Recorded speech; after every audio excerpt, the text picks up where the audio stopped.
Hello and welcome. You've demonstrated an interest in learning how YouTube Live works. The question is, if you have a live broadcast, how do you get people to see it?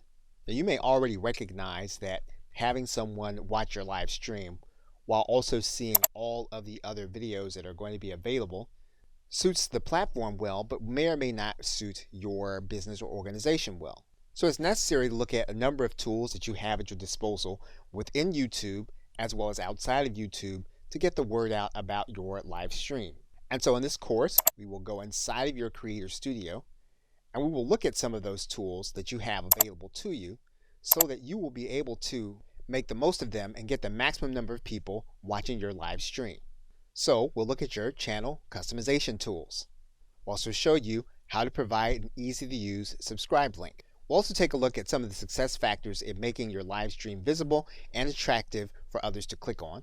And we'll take a look at some of the enhancement tools that you can do with your video that will help you to make it more usable and widespread. So with that, thanks, and I'll see you in the first video.